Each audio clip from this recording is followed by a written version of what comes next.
Hello students, I am going to cover up the first chapter of your English textbook, that is Tom has a toothache.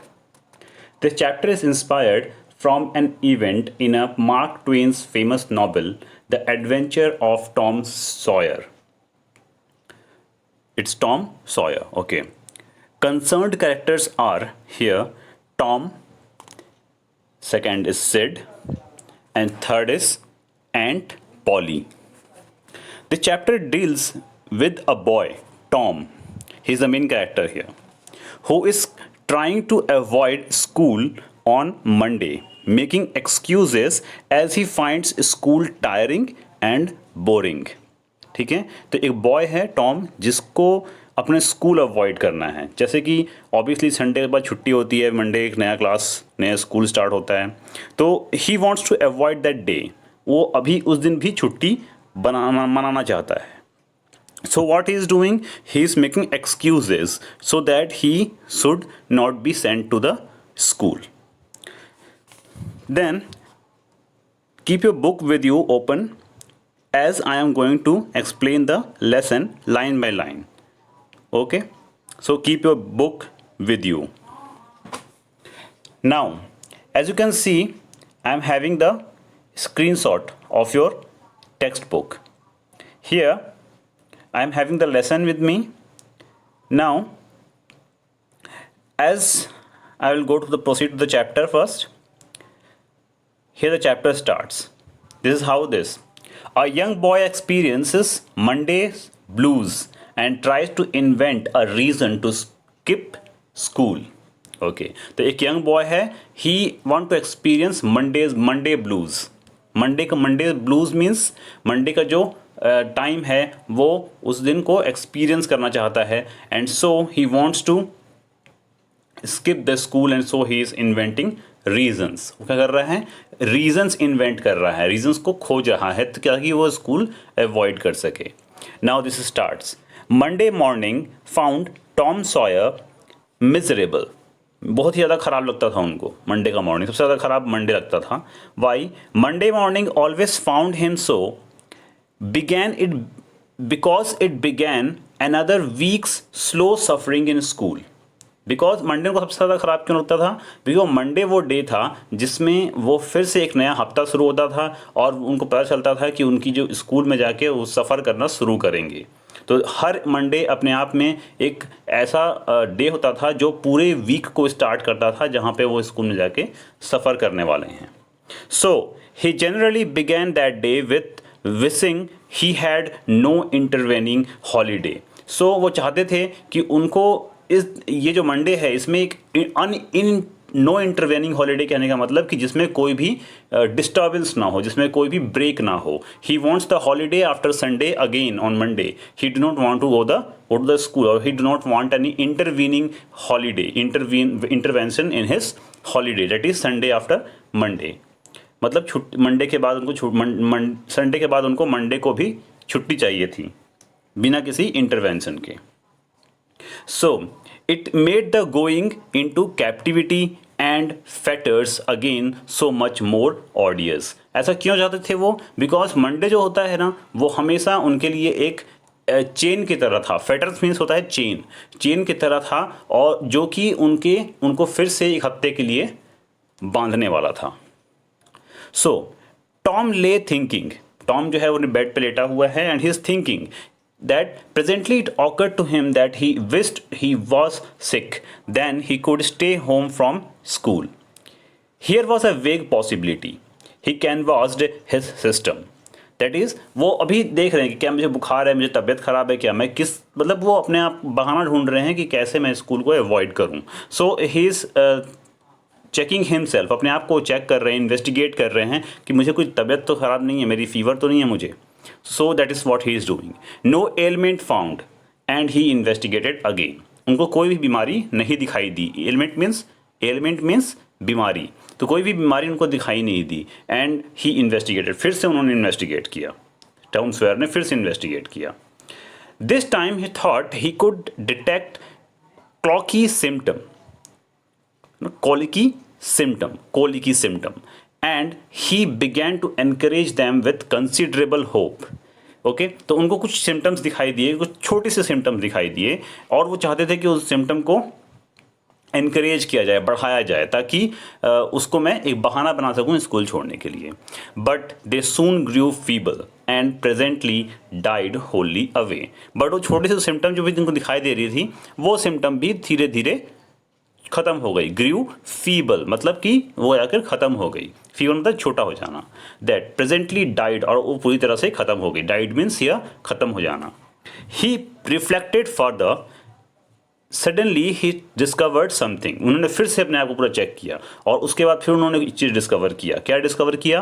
That one of his upper front teeth was loose. अब उनके जो अपर teeth हैं, जिसमें से उनमें से एक जो अपर टीथ है वो लूज है फ्रंट का. तो दिस वॉज लकी. वो खुश हो गए कि हाँ अब कोई तो बहाना मिला मुझे स्कूल छोड़ने के लिए. He was about to begin to groan. Groan means यहाँ पे क्या है? कराना. दर्द दर्द में कराते हैं ना, उसको बोलते हैं groan. So he was about to begin in groan as a starter. As he called it when it occurred to him that if he came into court with that argument, his aunt would pull it out and that would hurt. Now जैसे ही वो चिल्लाने ही वाले थे, वो चिल्लाना शुरू ही करने वाले थे, कि उनके दिमाग में एक बात आई. क्या बात आई?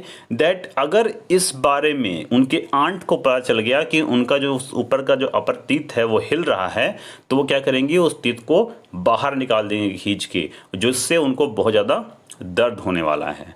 सो he thought he would hold the tooth in reserve for the present and seek further.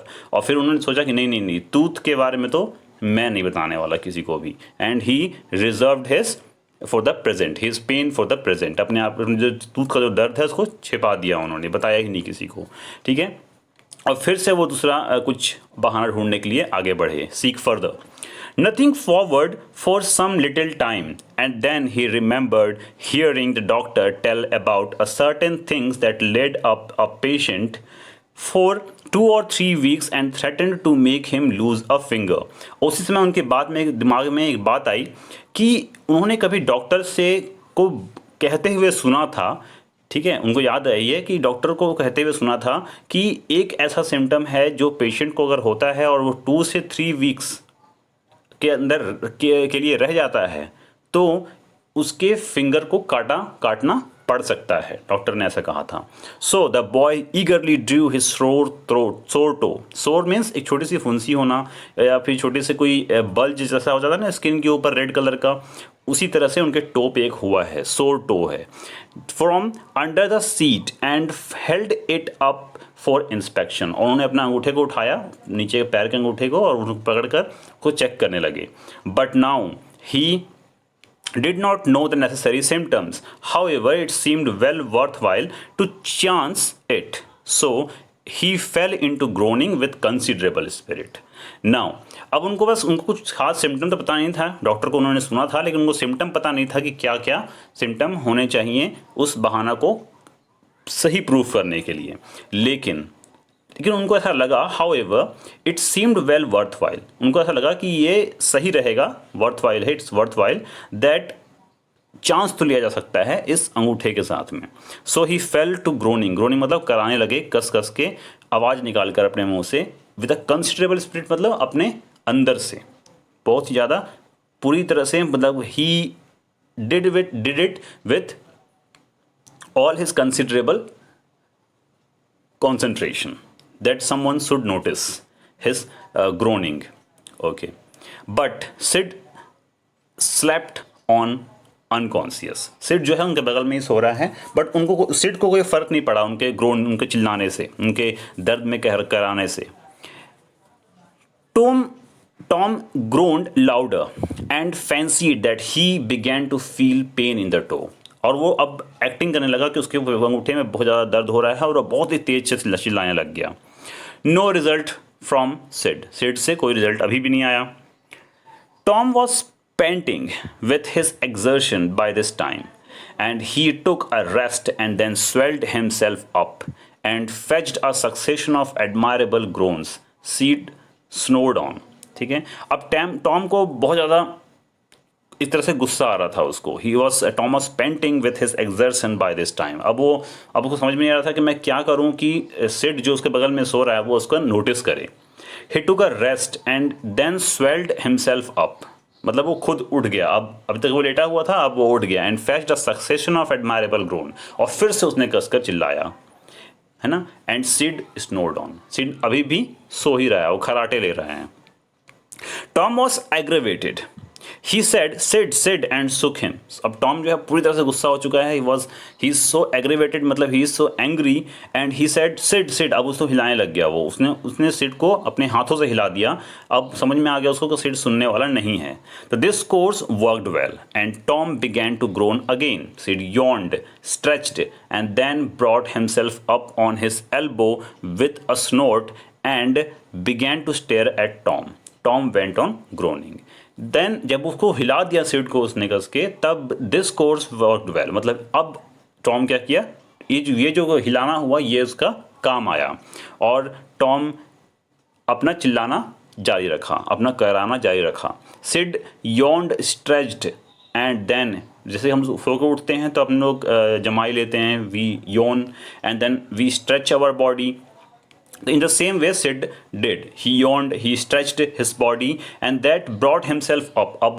Then he got up and he stared at Tom. That what he is doing, why he is so in pain or he is groaning.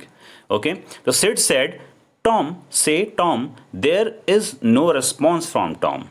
Sid says, Tom, say Tom. There was no response from Tom. Or then Sid is saying to Tom, what happened?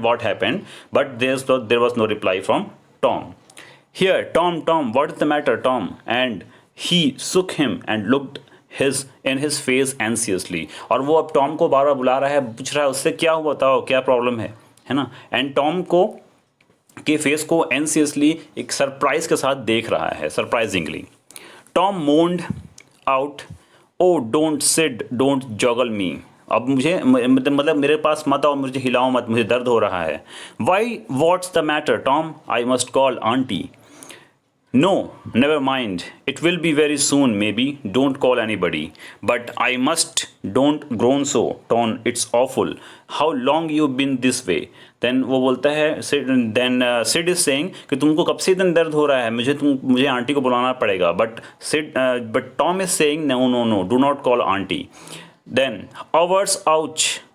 Oh, don't stir so, Sid. You will kill me. Then Tom says कि 1 घंटे से करीब मुझे दर्द हो रहा है और मुझे इस तरह से हिलाओ मत, मुझे बहुत दर्द हो रहा है, तुम मुझे मार दोगे. Tom, why didn't you wake me sooner? Oh Tom, don't. It make me frightened to hear you. Tom, what is the matter? तब सिड जो है पूछ रहा है बार बार कि क्या प्रॉब्लम है, बताओ मुझे. बिकॉज तुम मुझे डरा रहे हो. The way you are screaming, the way you are groaning, I am afraid of you, है ना. So I have to go to the aunt and I have to call her. I forgive you for everything, Sid groaned. Everything you have ever done to me. When I am gone. Oh Tom, you ain't dying are you? Then तब वो जो सिड है वो भी बहुत ज़्यादा काफ़ी ज़्यादा डर गया है और वो भी किससे टॉम से पूछ रहा है कि क्या तुम मरने जा रहे हो. देन ही इज आस्किंग, वो बहुत ज़्यादा डर गया है. He is behaving in that way that Sid is thinking in like that. I forgive everybody, Sid groan. Tell them so. यहाँ पे एम का मतलब देम है, apostrophe em means them होता है. So said, you give me window sass and my cat with one eye to that new girl that comes to town and tell her. ये पड़ोस में बगल में किसी गर्ल के बारे में बात करें जो अभी यहाँ पे आई हुई है, but that's not a matter of concern here in this chapter. But Sid had snatched his cloth and gone. Tom was suffering in reality. Now so handsomely was his imagination working, and so his groan had gathered quite a genuine tone. अब उसका जो दर्द था वो सच में बढ़ चुका था और कहीं ना कहीं उसकी जो ग्रोन था, चिल्लाना था, वो कहीं ना कहीं सच में आ गया था. दैट कि उसकी जो दर्द में जो चिल्ला रहा था वो लग रहा था कि हाँ he is having the pain, really he is having the pain. Sid flew down stairs and said, oh aunt Polly come, Tom's dying. Then Sid जो है वो नीचे पहुंच गया आंट के पास और वो बोलता है कि आंट जल्दी आप यहाँ पे, और Tom is dying. Then who is saying? Aunt is saying this. Dying? He's surprised. She's surprised. Aunt is surprised. What you are saying? She is dying. Then, yes ma'am. यहाँ पे yes apostrophe m means yes ma'am. Okay? Yes ma'am. Or you can say yes mother. Don't wait. Come quick. Rubbish. I don't believe it. Rubbish means rough. मतलब rubbish means what? That is rough. That is not rubbish. We say na rubbish in English. That is rubbish here. So do not get confused with it. It is a rubbish. I don't believe it. Who is saying? Aunt is saying. No, what you are saying, I don't believe it. But she fled upstairs. Nevertheless, with Sid at her heels. लेकिन भले ही उन्होंने बोला कि नहीं तुम क्या बोल रहे हो, मुझे विश्वास नहीं हो रहा है इस चीज़ पे, लेकिन फिर भी वो जल्दी से दौड़कर सिड के पास पहुंची. अपस्टेयर मीन्स ऊपर वाले कमरे में.